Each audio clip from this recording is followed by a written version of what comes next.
လင်းရဲ့TikTok Master Free Class တန်းလေးကဒီနေ့ဆိုရင်နောက်ပိတ်ဆုံးနေ့ကိုရောက်လာပြီပေါ့နော်။ဒါပေမဲ့ကို့အနေနဲ့ TikTok ကိုသုံးလိုက်တဲ့အခါမှာကိုယ့်ရဲ့ channel ကဘာ channel လဲကိုကဘာစီးပွားရေးလုပ်မှာလဲဆိုတဲ့အကြောင်းအရာတွေကိုကိုယ်တိုင်ကအသေးချာသိရှိပြီးပြီလို့တော့လင်းအနေနဲ့ထင်နေပေါ့နော်။ဒါကြောင့်လို့ဒီနေ့မှာတော့ TikTok မှာဗီဒီယိုတစ်ပုဒ်ပေါက်ဖို့အတွက်ဘယ်လို setting တွေရှင်းရမှာလဲဘယ်လိုမျိုး edit တွေလုပ်ရမှာလဲဆိုတဲ့အသေးစိတ်တွေကိုဒီနေ့နောက်ပိတ်ဆုံးနေ့မှာသင်ကြားပေးမှာဖြစ်ပါတယ်။ဒါဆိုလို့ရှိရင်တော့ TikTok setting ရှင်းလိုက်လို့ကိုယ့်ရဲ့ဗီဒီယိုတစ်ပုဒ်ပေါက်သွားတာမျိုး view များသွားတာမျိုးတော့မရှိဘူးပေါ့နော်။ဒါပေမဲ့ TikTok setting ချိန်ရတဲ့အဓိကအကြောင်းရင်းက TikTok မှာဆိုရင် account 2 account ရှိတယ်။ personal account နဲ့ business account ဆိုပြီးတော့နှစ်ခုရှိတယ်။ personal account နဲ့ business account မှာဆိုလို့ရှိရင်ပုံစံ setting ချိန်ဒီပုံစံအမျိုးမျိုးလေးတွေကွဲပြားသွားတာဖြစ်တဲ့ကြောင့်မလို့နင်တို့အနေနဲ့ TikTok setting ကိုမဖြစ်မနေချိန်ရမှာဖြစ်ပါတယ်။ဒါဆိုလို့ရှိရင်အရင်ဆုံးလင်းက personal account ကိုအရင်ဆုံးပြောပြမယ်။ personal account မှာဆိုလို့ရှိရင်သူကသရှင်းတွေအကုန်လုံးကိုသုံးလို့ရတယ် trend ဖြစ်တဲ့သရှင်းဖြစ်ကိုကြိုက်တဲ့သရှင်းတွေကိုအကုန်သုံးလို့ရတယ်ဒါကတော့သူ့ရဲ့အားသာချက်သူ့ရဲ့အားနည်းချက်ကဘာလဲဆိုရင် setting ပုံစံနဲတယ်ပေါ့နော် setting ပိုင်းနဲတယ်TikTok မှာကိုစီးကန်းချက်လေးတစ်ခုခုညှိလိုက်တာနဲ့ကိုယ့်ရဲ့အကောင့်ရှက်ရှင်းပြတ်ကျသွားနိုင်တယ်ဒါကတော့သူ့ရဲ့ personal account ရဲ့အားနည်းချက်ပေါ့နော်အားသာချက်ကဘာလဲဆိုရင် view များလွယ်တယ် view တိုးလွယ်တယ် trend သရှင်းတိုင်းကိုသူသုံးလို့ရတယ်ဒါကတော့သူ့ရဲ့အားသာချက် personal account မှာလည်းအားသာချက်အားနည်းချက်ရှိသလို business account မှာဆိုလို့ရှိရင်လည်းအားသာချက်အားနည်းချက်ဆိုပြီးတော့လည်းရှိတယ် business account ရဲ့အားသာချက်ကဘာလဲဆိုလို့ရှိရင်သူက setting ပိုင်းပြည့်စုံတယ်ကိုယ့်ရဲ့ TikTok account မှာစီကံချက်တစ်ခုခုညှိတာဒါမှမဟုတ်ရှင်တစ်ခုခုဖြစ်တယ်ဆိုရင် report ရုံးကိုပြန်ပြီးတော့ရင် report တင် TikTok ရုံးကို report တင်လိုက်တာနဲ့ကိုယ့်ရဲ့ account ပြန်ရနိုင်ခြေရှိတယ်ပေါ့နော်ဒါသူ့ရဲ့အားသာချက်အားနည်းချက်ကဘာလဲဆိုလို့ရှိရင်သူက view ကျလွယ်တယ်20% ပေါ့နော်20%အထိ view ကျလွယ်တယ်သရှင်းတိုင်းကို trend ဖြစ်တဲ့သရှင်းတိုင်းကိုသုံးလို့မရဘူး။ဒါကြောင့်မလို့ TikTok account မှာလည်း business account နဲ့ ရိုးaccount ရဲ့ပေါ့နော် personal account ရဲ့အားနည်းချက်အားသာချက်တွေကိုကိုကသိထားမယ်ဆိုရင်ကိုယ့်ရဲ့ channel ကဘာ channel လဲကိုယ့်ရဲ့ account ကဘာ account လဲဆိုတာကိုသိပြီးပြီဆိုရင်ကိုယ့်ရဲ့ channel ကိုအသေးချာသုံးသပ်တတ်မယ်ကိုဗီဒီယိုတွေတင်တဲ့အခါမှာလည်း view တွေ follower တွေရလာမှာဖြစ်ပါတယ်ကိုယ့်ရဲ့ channel နဲ့ပေါ့နော် channel ကိုအရင်ဆုံးတိစောက်ပါလို့ပြောချင်ပါတယ်ဒါဆိုလို့ရှိရင်လင်းရဲ့ account က business account ထားတာဖြစ်တဲ့အတွက်ကြောင့်မလို့တယောက်နဲ့တယောက်အကောက်ပုံစံလေးတွေကွဲပြားသွားမယ်ပေါ့နော်ဒါဆိုလို့ရှိရင်တော့ဘလို့ setting ချိန်ရမှာလဲဆိုတော့အတန် record နဲ့လိုက်ပြီးတော့လုပ်ပြပေးမှာဖြစ်ပါတယ်အရင်ဆုံး TikTok တွေကိုသွားပေးမယ်ပေါ့နော် TikTok တွေကိုရောက်ပြီဆိုရင်တော့ဒီမှာ profile တွေကိုသွားပေးပါ profile တွေကိုရောက်လာပြီဆိုရင်ဒီမှာမြင်းချောင်းသုံးချောင်းလေးရှိလိမ့်မယ်အဲ့ဒါထဲကိုသွားပေးပါပြီးရင်တော့ဒီမှာ sting and privacy တွေကိုသွားပေးရမှာဖြစ်ပါတယ် sting and privacy တွေကိုရောက်လာပြီဆိုရင်ဒီမှာအကောက်ရှိမယ်privacy ရှိမယ်ပေါ့နော်ဒီအကောက်ကိုအရင်ဆုံးရှင်းပြပေးမယ်အကောက်မှာဆိုလို့ရှိရင်လင်းတို့ဒီမှာ personal အကောက်ရှိမယ်ကိုယ့်ရဲ့အကောက်ကိုပေါ့နော်ကို2 step ခံနေတယ်ဆိုရင်လည်းဒီမှာခံလို့ရတယ်ပေါ့နော် password တွေထည့်လို့ရတယ်ဒီဒါကကြတော့ခုနကလင်းပြောပြပေးထားတယ် personal account နဲ့ business account ပေါ့နော်ဒါလင်းရဲ့အကောက်ကကြတော့ business account ပြောင်းလာတာဖြစ်တဲ့ကြောင့်လို့ဒီနားမှာ personal ဖြစ်နေလိမ့်မယ်ပေါ့နော်တကယ်လို့ကိုယ့်ရဲ့အကောက်က personal account က personal business account ဖြစ်နေတယ်ဆိုရင်တော့ဒီနားမှာ personal ဆိုတာဖြစ်နေလိမ့်မယ်တကယ်လို့ personal account ဖြစ်နေတယ်ဆိုရင်တော့ဒီနားမှာ business account ဖြစ်နေလိမ့်မယ်ပေါ့နော်ပြီးသွားရင်တော့ဒီဘက်ကိုပြန်ထွက်လိုက်ပါထွက်ပြီဆိုရင်တော့ဒီမှာဒီ privacy ဆိုတဲ့ထဲကိုသွားပေးမယ် privacy မှာဆိုလို့ရှိရင်ဒါလင်းတို့ကဒီဒါ private account ပေါ့နော်ကိုယ့်ရဲ့ account ကိုတခြားသူတွေကိုမြင်စေချင်တယ်ဆိုရင်ဒီ account ကိုပိတ်ထားပေးလိုက်မမြင်စေချင်ဘူးဆိုရင်တော့ဖွင့်ထားပေးပေါ့နော်ဒါဒီ activity status ဆိုတာကမီးစိမ်းဖွင့်တဲ့ခလုတ်ပေါ့နော်ဒီမီးစိမ်းဖွင့်တဲ့ခလုတ်ကလေးကိုလည်းကိုပိတ်ထားလို့လည်းရတယ်ဖွင့်ထားလို့လည်းရတယ်ပြီးသွားပြီဆိုရင်တော့ဒီမှာလင်းတို့ပါကြည့်မလဲဆိုရင်ဒီအောက်မှာ suggest you are other account ဆိုတာကကိုဖွင့်ထားပါပေါ့နော်ဖွင့်တာဆိုတာကိုယ့်ရဲ့ဖုန်းနံပါတ်တွေ email တွေဒါမှမဟုတ်ကိုယ့်ရဲ့ Facebook ကတကယ်ချင်းတွေရှိတယ်ဆိုလို့ရှိရင်ကိုယ့်ရဲ့ account ကိုသူတို့အလွယ်တကူရှာလို့ရတယ်ပေါ့နော်ဒီကနေပြီးတော့ဒီခလုတ်တွေကိုဖွင့်ထားပြီလို့လည်းရတယ်ပိတ်ရှင်လည်းရတယ်ပေါ့နော်ပြီးသွားပြီဆိုရင်တော့ဒီမှာ suggest ဒါ contact you are friend account ပေါ့နော်ကိုယ့် Facebook ကတကယ်ချင်းတွေကိုရိုက်ချနေတာပဲဖြစ်ဖြစ်ကိုယ်မမြင်စေချင်တာပဲဖြစ်ကိုယ့်ဘက်ကပိတ်ထားလို့လည်းရတယ်ဖွင့်ထားလို့လည်းရတယ်ပေါ့နော်ဒီမှာဆိုလို့ရှိရင်ဖွင့်ထားလို့လည်းရတယ်ပေါ့နော်ပြီးသွားပြီဆိုလို့ရှိရင်တော့ဒီဘက်ကိုပြန်ထွက်လိုက်ပါထွက်ပြီဆိုရင်ကိုယ့်ရဲ့ပေါ့နော်ဒီမှာ analysis နော် analysis ရှိမယ် security and permission ကိုအရင်သွားမယ် security and permission ကိုသွားလိုက်ပါသွားပြီဆိုရင်တော့ဒီမှာကိုယ့်ရဲ့အကောက်ကိုဘယ်သူတွေဝင်ခိုးနေတာလဲဝင်ကြည့်နေတာလဲဆိုတာလဲကြည့်လို့ရတယ်ဒါကတော့ပေါ့နော်ဒါကတော့ TikTok ကပေးထားတဲ့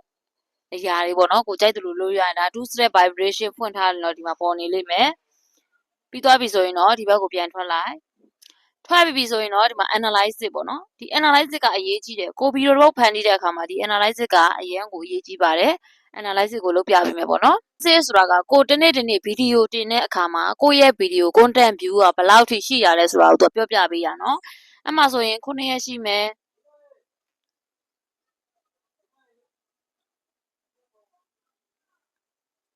ဒီမှာဆိုရင်9ရက်ရှိမယ်28ရက်ရှိမယ်60ရက်ရှိမယ်365ရက်ရှိမယ်ပေါ့နော်လင်းရကြတော့အရင်ဆုံးမှာ9ရက်ဆိုတဲ့အရာလေးကိုနှိပ်ပြပေးမယ်နော်9ရက်မှာဆိုရင် link ရဲ့ post စုစုပေါင်း view อ่ะဆိုရင်1000ခွဲတောင်ရှိတယ်ပေါ့နော် 15k ဆိုတာ1000ခွဲ profile view อ่ะဆိုရင်150ရှိတယ် comment က63 comment ရှိတယ်ပေါ့နော်like ကကျတော့661ရှိတယ်48 share ရှိတယ်ပေါ့နော်ဒါ link ရဲ့9ရက်တာအတွက်28ရက်စာအတွက်ဆိုလို့ရှိရင်လည်းဒီမှာကိုသွားပြီးတော့ရင်ကြည့်လို့ရတယ်ဒါ view စုစုအရေးအတွက်ကိုပြောတာနော်ပြီးသွားပြီဆိုရင်ဒါ overview ပေါ့နော်ဒါ overview content ကိုယ့်ရဲ့ content နဲ့မှာဘယ် content ကအကောင်းဆုံးလဲဆိုတာကိုသူကပြောပြပေးထတာဒီ9ရက်အတွင်းမှာပေါ့နော်ဒီ9ရက်အတွင်းမှာဒီ10ဘုတ်ကကောင်းနေတာဖြစ်တဲ့ကြောင့်မလို့လင်းလို့နေနဲ့ဗီဒီယိုဖန်တီးတဲ့အခါမှာဒီဗီဒီယိုတွေကိုကြည့်ပြီးတော့ကိုဖန်တီးမယ်ဆိုရင်ကိုယ့်ရဲ့ဗီဒီယိုကပို့ပြီးတော့ reach ပြင်ရောက်တယ်ပေါ့နော်ဒါတော့ content ပြီးသွားပြီဆိုတော့ viewer ပေါ့နော် viewer ကိုသွားပေးမယ် viewer မှာဆိုလို့ရှိရင်လည်းကိုယ့်ရဲ့ဗီဒီယိုကဒီမှာဒါ total view ရှိမယ်ဒီမှာဆိုရင် total view ရှိမယ် total view ရှိမယ် new view ရှိမယ်ဒါက view အရေးအတွက်အသစ်ပေါ့နော်9ရက်အတွင်းမှာဒါကတော့ပထမ view စုစုပေါင်းကိုပြောတာပြီးသွားပြီဆိုရင်တော့အပေါ်နည်းနည်းလောက်တက်လိုက်ပါပေါ့နော်အပေါ်နည်းနည်းလောက်ဆွဲလိုက်မယ်ဆွဲပြီးပြီဆိုရင်လင်းတို့ဒီမှာဗီဒီယိုမှာဆိုရင် main ကလေးရှိမယ်ယောက်ျားလေးရှိမယ်တခြားအရာတွေရှိမယ်မလင်းရဲ့ဗီဒီယိုတွေဆိုလို့ရှိရင် main ကလေးတွေကြည့်တာများတယ်ပေါ့နော်ယောက်ျားလေးကြည့်တာက38ရာခိုင်နှုန်းဒီလိုမျိုးပဲကိုယ့်ရဲ့ဗီဒီယိုမှာလည်းသွားပြီးတော့အဲ့လိုမျိုးစစ်လို့ရတယ်ပေါ့နော်ပြီးသွားပြီဆိုလို့ရှိရင်တော့လင်းတို့ရဲ့ဒီဗီဒီယိုကိုဘယ်နှစ်နာရီမှာလူကြည့်အများဆုံးလဲဆိုတာကိုလင်းတို့ကြည့်ရမယ်။မဒီအခြေတန်းလေးကိုထောက်လိုက်ပါ။ထောက်လိုက်တဲ့အခါမှာလင်းရဲ့ဗီဒီယိုက4နာရီမှာပေါ့နော်။ငကိုတော့ဆိုရင်လင်းရဲ့ဗီဒီယိုကဒီမှာလင်းရဲ့ဗီဒီယိုကဆိုရင်9နာရီမှာ488ရောက်တောင်ရှိတယ်။ကို content ဖန်တီးတဲ့အခါမှာဒီလိုမျိုးဗီဒီယိုတင်တဲ့အခါမှာဒီ9နာရီမှာတင်မယ်ဆိုလို့ရှိရင်ပို့ပြီးတော့ရင်ကိုယ့်ရဲ့ဗီဒီယိုက reach မြန်ရောက်တယ်ပေါ့နော်။ကြည့်ရှုသူပို့ပြီးတော့ရရှိစေတယ်။9နာရီမှာတင်ပေးပါပြီးတော့ပြီဆိုရင်တော့အပေါ်နည်းနည်းလောက်ဆွဲပြီးပါပေါ့နော်ဒါတော့လင်းကြည့်ထားတဲ့အရာတွေပေါ့နော်ပြီးသွားပြီဆိုရင်တော့ဒီဘက်မှာ follower ဆိုတာရှိမယ် follower ကိုသွားပေးပါ follower မှာဆိုလို့ရှိရင်လင်းရဲ့ follower ဆိုလို့ရှိရင်ဒီမှာ32,905ယောက်ရှိတယ် new follower က154ယောက်ရှိတယ်9ရက်အတွင်းမှာနော်ပြီးသွားပြီဆိုလို့ရှိရင်ဒီမှာဒါကတော့ခုနကပြောပြပေးထားတဲ့အရာတွေပေါ့နော်ပြီးသွားပြီဆိုရင်တော့ဒါ9ရက်အတွင်းမှာဖြစ်ပေါ်နေတဲ့အရာတွေကိုပြောတာဖြစ်တယ်မိန်းကလေးအရေးအတွက်က40ရာခိုင်နှုန်းရှိတယ်ယောက်ျားလေးအရေးအတွက်က59ရာခိုင်နှုန်းရှိတယ်လင်းရဲ့ follower တွေကပေါ့နော်ပြီးလင်းရဲ့ follower တွေကဘယ်နှစ်နာရီမှာကြည့်တာများလဲဆိုလို့ရှိရင်9နာရီမှာပဲကြည့်တာများတယ်ပေါ့နော်ဒါကြောင့်မလို့ကိုဗီဒီယိုဖန်တီးတဲ့အခါမှာဒီ analysis ကိုကြည့်ပြီးတော့ဗီဒီယိုလေးတွေဖန်တီးမယ်ဆိုရင်ကိုယ့်ရဲ့ဗီဒီယိုတွေကပို့ပြီးတော့ရင်ထိရောက်စေတယ်ပေါ့နော်ပြီးသွားပြီဆိုရင်တော့ဒီဘက်ကိုပြန်ထွက်လိုက်ပါဘက်ပြန်ထွက်လိုက်ပါထွက်ပြီးပြီဆိုရင်တော့ဒီမှာ share profile ကိုယ့်ရဲ့ profile ကိုကိုယ်တငယ်ချင်းတွေကို share ခြင်းနဲ့ဆိုရင်လည်းရတယ်ဒါကတော့ share ခြင်းနဲ့ဆိုရင်ပြောတာနော်ပြီးသွားပြီဆိုရင်တော့ဒီမှာ notification ရှိမယ်ဒီ noti ထဲမှာဆိုလို့ရှိရင်လည်းကိုကြိုက်တယ်လို့သွားပြီးတော့ရင်ကိုကြိုက်တဲ့ခလုတ်ကလေးတွေကိုဖွင့်လို့ရတယ်ပေါ့နော်ဒီမှာ like ရှိမယ် comment ရှိမယ်အကုန်လုံးကိုဖွင့်ထားပေးလို့ရတယ်ပေါ့နော်ကြည့်တဲ့ခလုတ်တွေအကုန်လုံးကိုဖွင့်နေတယ်ဆိုရင်အဲ့ထဲကိုသွားလိုက်ပါသွားပြီဆိုရင်တော့ဒီမှာပေါ့နော်ကိုကြိုက်တယ်လို့အကုန်ဖွင့်ထားလို့ရပါတယ်ပေါ့နော်ဘက်ပြန်ထွက်လိုက်ပါပြီးပြီဆိုရင်ဒီမှာ like ကို TikTok မှာ like ဒီမြန်မာနိုင်ငံမှာကျတော့ like မရဘူးပေါ့နော်တခြားထိုင်းနိုင်ငံတို့ဘာတို့မှာကို like လွှင့်ကျင်နေဆိုရင်လည်းဒီမှာ like ခလုတ်ရှိတယ်ပေါ့နော်ဒီမှာ like လွှင့်လို့ရတယ်ပြီးသွားပြီဆိုရင်တော့ဒီမှာ activity center ရှိမယ်ဒီ activity center ကိုသွားမယ်ဒီ activity center ကကြတော့ကိုယ့်ရဲ့တနေ့ကုန်ကြည့်ထားတဲ့ဗီဒီယိုတွေကိုကြိုက်တယ်လို့ဖြတ်လို့ရတယ်ပေါ့နော်ဒီမှာ WeChat history ဆိုတာကိုယ့်ရဲ့တနေ့ကုန်ကြည့်ထားတဲ့ဗီဒီယိုတွေကို comment ရေးထားတာတွေကိုရိုက်ချထားတာတွေဒါတွေကိုပြောတာပေါ့နော်ပြီးသွားပြီဆိုရင်ဒီမှာဒီ related deleted ဆိုတာကိုဗီဒီယိုပေါ့နော် TikTok မှာဖြတ်ထားတဲ့ဗီဒီယိုတွေကိုပြန်ယူခြင်းနဲ့ဆိုရင်အဲ့ထဲမှာသွားယူလို့ရတယ်နော်ဒါတော့အနည်းပဲရှင်းပြပေးမယ်ပေါ့နော်ပြီးသွားပြီဆိုရင်တော့ဘက်ပြန်ထွက်လိုက်ပါပြီးသွားပြီဆိုလို့ရှိရင်ဒီမှာနင်းတို့ Orient control ဆိုတာကကိုခလုတ်ကိုဖွင့်ထားခြင်းလည်းရတယ်ပိတ်ထားခြင်းလည်းရတယ်ပေါ့နော်ကိုယ့်ရဲ့ဗီဒီယိုတွေကို session နှစ်အောက်လူတွေကိုကြည့်စေခြင်းနဲ့ဆိုရင်တော့ဖွင့်ထားလိုက်ပိတ်ထားလိုက်ပေါ့နော်မကြည့်စေခြင်းဆိုရင်တော့ဒီခလုတ်ကိုဖွင့်ထားလို့ရတယ်ဒါလင်းကကြတော့ဖွင့်ထားတယ်ပေါ့နော်အဲ့ဒါပြီးရင်ဒီမှာ ADS ဆိုတာကကြတော့ promote လုပ်တာပေါ့နော်ကိုယ့်ရဲ့ TikTok ဗီဒီယိုတွေကို promote လုပ်ရှင်နေဆိုရင်ဒီခလုတ်ကိုသုံးလို့ရတယ်ပြီးရင်ဒီမှာဒီ playback ဒီမှာ playback ဆိုတာရှိတယ် playback ကိုနှိပ်လိုက်ပါနှိပ်ပြီဆိုရင်တော့ဒီမှာ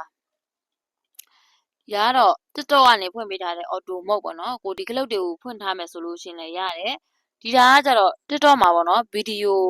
တွေတင်တဲ့အခါမှာကိုယ့်ရဲ့အတန်နေမှာပေါ့နော် copyright ကြီးတာတွေတခြားသူရဲ့အတန်နေပါနေတယ်ဆိုရင်သူက automatic ဖွင့်ထားမယ်ဆိုလို့ရှိရင်ကိုယ့်ရဲ့ဗီဒီယို copyright မကြီးတော့ပေါ့နော်ဒီခလုတ်တွေကိုဖွင့်ထားရင်လည်းရတယ်ပိတ်ရှင်လည်းရတယ်ပေါ့နော်ပြီးသွားပြီဆိုရင်တော့ဒီမှာ display စီမယ် display ဆိုတာကကြတော့ကိုယ့်ရဲ့ TikTok ကိုအမှောင်သုံးနေတာလားအလင်းသုံးနေတာလားပေါ့နော်ကိုကြိုက်တယ်လို့သုံးသွားလို့ရတယ်ကိုကြိုက်တယ်လို့ပေါ့နော်အမဲအောင်သုံးခြင်းနဲ့ဆိုရင်လည်းအမဲအောင်ပြောင်းလိုက်အနီအောင်သုံးအဖြူအောင်သုံးခြင်းနဲ့ဆိုရင်လည်းအဖြူအောင်သုံးလိုက်ဒါကတော့ဘာမှမဟုတ်ဘူးပေါ့နော်ပြီးသွားပြီဆိုရင်တော့အပေါ်နည်းနည်းလောက်ဆွဲပေးပါဆွဲပြီးဆိုတော့ language ဆိုတာတခါတလေကြာရင် TikTok တွေကတစ်ကောက်နဲ့တစ်ကောက်ကမတူဘူးပေါ့နော်တချို့ TikTok အကောက်တွေမှာဆိုလို့ရှိရင်မြန်မာစကားလုံးတွေဖြစ်နေတယ်မြန်မာစကားလုံးတွေဖြစ်နေပေမဲ့မပြီးဘူးပေါ့နော်စောကြီးကုတ်တို့ယူနီကုတ်တို့ဒီလိုမျိုးတွေရှိတယ်အဲ့ခါမှာဆိုရင်လည်းဒီ language ထဲမှာသွားပြီးတော့ရင်ပြင်လို့ရတယ်ပေါ့နော်ကိုယ့်ရဲ့အကောက်ကကိုကအင်္ဂလိပ်လိုပြောင်းချင်တာလားမြန်မာလိုပြောင်းချင်တာလားဒီမှာဆိုလို့ရှိရင်လည်းပေါ့နော်ဒီလိုမျိုးမြန်မာလိုပြောင်းချင်တယ်ဆိုရင်လည်းမြန်မာလိုသွားပြောင်းလို့ရတယ်ပေါ့နော်ဒါတော့ဒီ language ပြောင်းတဲ့နည်းကိုပြောပြပေးတာဖြစ်ပါတယ်ဒီမှာ translate into ဆိုတာလေးကိုသွားပြီးတော့ရင်ပြောင်းလို့ရပါတယ်ဒါ Apple English language ဆိုတာကို TikTok အကောင့်ထဲဟာအင်္ဂလိပ်လိုပြောင်းချင်တယ်ဆိုရင်အင်္ဂလိပ်လိုပြောင်းလို့ရတယ်မြန်မာလိုပြောင်းချင်တယ်ဆိုရင်လည်းအဲ့ထက်မှာသွားပြီးတော့ရင်မြန်မာလိုပြောင်းလို့ရတယ်ပေါ့နော်ဒီမှာကိုယ့်ရဲ့ဗီဒီယိုတွေမှာတစ်ခါတလေမှာစာတန်းထိုးတယ်ပေါ့နော်စာတန်းထိုးတဲ့အခါမှာကိုယ့်ရဲ့စာတွေကိုမြန်မာလိုပြောင်းစေချင်တယ်ဆိုရင်လည်းဒီမှာသွားပြီးတော့ရင်လုပ်လို့ရတယ်တကယ်လို့ကအင်္ဂလိပ်လိုဂျပန်လိုကိုရီးယားလိုပြောင်းချင်တယ်ဆိုရင်လည်းဒီမှာပြောင်းလို့ရတယ်ပေါ့နော်ပြီးရင်ဆိုတာကကြတော့ကိုယ့်ရဲ့ screen time ပေါ့နော်ကို TikTok ကိုပဲချိန်ကြီးမှလည်းဒီလိုမျိုးကို screen time သတ်မှတ်တာပေါ့နော်ကိုသတ်မှတ်ရှင်လည်းရတယ်မသတ်မှတ်ရှင်လည်းရတယ်ပေါ့နော်သူကနေပြီးတော့ကိုတနေ့ကုန်ကြည့်တဲ့အရာတွေကိုသူကတနေ့ကိုဘယ်နှစ်နာရီသတ်မှတ်မှလဲဆိုတဲ့အကြောင်းအရာတွေသူကပြပြပေးထားကိုဖွင့်ကျင်လည်းရတယ်မဖွင့်ကျင်လည်းရတယ်ပေါ့နော်လင်းကတော့ဖွင့်ထားမိလိုက်တယ်ပေါ့နော်ဒီပေါ့နော်အမေလင်းအနေနဲ့ဒီအောက်ကအရာလေးတွေကိုလည်းရှင်းပြပေးမယ် offline video တို့ free space တို့ဆိုတာလေးကိုရှင်းပြပေးမယ်ဒီ offline video ဆိုတာကကြတော့ကိုက TikTok ကို internet line ကောင်းတဲ့အချိန်မှာပေါ့နော်ကိုက TikTok ကို internet line ကောင်းတဲ့အချိန်မှာနေဆိုရင်သွားပြီးတော့ရင်လောက်ထားလို့ရတယ်ပေါ့နော်ဒီ offline video လေးကိုနှိပ်လိုက်ပါနှိပ်လိုက်မဆိုရင်ကိုက100ကြည့်ချင်တာလား50ကြည့်ချင်တာလားပေါ့နော်ကြည့်လို့ရအောင်လင်းကကြတော့50အဖြစ်နဲ့ဒီမှာပေါ့နော်ထားလိုက်တယ်အမှဆိုရင်ကိုတခါလေကြာရင် line မကောင်းတဲ့အချိန်မှာလည်း TikTok မှာအပုတ်50အထိက AC ကြည့်လို့ရတယ်ပေါ့နော်ဒါတော့ဒီခလုတ်လေးပေါ့နော်ကိုဖွင့်ခြင်းလည်းရတယ်မဖွင့်ခြင်းလည်းရတယ်ပြီးသွားပြီဆိုရင်တော့အပေါ်နည်းနည်းလောက်ဆွဲမယ်ဒီမှာ free space TikTok ကို average တင်နေတာဖြစ်ကို clear ချက်လုပ်ရှင်တာဖြစ်အဲ့ free space ကိုနှိပ်ပြီးလုပ်ပေးရမယ်တပတ်တစ်ခါလုပ်ပေးပေါ့နော်တပတ်တစ်ခါလုပ်ပေးမယ်ဆိုရင်ကိုယ့်ရဲ့အကောက်ကိုTikTok ကိုသုံးတဲ့အခါမှာတော်တော်လေးလေးပေါ့ပေါ့နဲ့လည်းသုံးလို့ရမယ်ကိုယ့်ရဲ့အကောက်ကိုလည်း average တင်မိတာဖြစ်သွားတယ်ပေါ့နော်ဒါတော့ TikTok မှာတန်စီရေးလုပ်တဲ့နည်းပေါ့နော်ပြီးသွားပြီဆိုရင်တော့ဒီဘက်ကိုပြန်ထွက်လိုက်ထွက်ပြီဆိုရင်ဒီမှာဒီ data saver တို့ဒီwallpaper တို့ဆိုတာကိုထားခြင်းလည်းရတယ်မထားခြင်းလည်းရတယ်ပေါ့နော် data saver ကလို့ကိုလည်းကိုဖွင့်ခြင်းလည်းရတယ်မဖွင့်ခြင်းလည်းရတယ်ဒီ head center ပေါ့နော် head center လူတွေအများစုက TikTok မှာတခါတလေကြားလို့ရှိရင် TikTok ရဲ့စီကံချက်တွေအကောက်စီကံမိုင်းနေညှိတယ်ပေါ့နော်ညှိတဲ့အခါမှာနင်းတို့အနေနဲ့ TikTok ရုံကိုစာပို့တယ်စာပို့တဲ့အခါမှာဒီခလုတ်ကအရင်အရေးကြီးပါတယ်နော်ဒီခလုတ်ကြောင်းလေးကိုသေချာရှင်းပြပေးတဲ့အခါမှာလင်းတို့အနေနဲ့ကိုယ့်ရဲ့အကောက်password မေးတာဒါမှမဟုတ်လို့ရှိရင်တခါလေကြားလို့ရှိရင် user name တွေဒီလိုမျိုးပေါ့နော်အဲ့မှာကိုအဆင့်ဆင့်နှိပ်သွားပြီးတော့ရင်မေးလို့ရတယ်ဆိုတဲ့အကြောင်းကိုရှင်းပြပေးတာပေါ့နော်လင်း TikTok supporting ကိုစာပို့တဲ့ဗီဒီယိုတွေလည်းတင်ထားပေးတယ်ပေါ့နော်ဒါတော့ TikTok supporting ဒါကတော့ head center ကိုယ့်ရဲ့ TikTok အကောင့်မှာတစ်ခုခုဖြစ်တယ်ဆိုရင်အကူအညီတောင်းတာပေါ့နော်ရဲ့ policy စီကံချက်တွေကိုသွားပြီးတော့ဖတ်ရှင်းနေဆိုရင်မှာသွားပြီးတော့ဖတ်လို့ရတယ်ပေါ့နော်ဒါကတော့ switch account ဆိုတော့ကို TikTok အကောင့်ကို2ကောက်3ကောက်သုံးရှင်းနေဆိုရင်ဒီမှာသွားပြီးတော့ဖွင့်လို့ရတယ်နော်နေ့ကကျတော့တစ်ကောက်ပဲသုံးတာဖြစ်တဲ့အတွက်ကြောင့်မို့ဒါကတော့ TikTok setting လေးကိုဒီလိုမှာ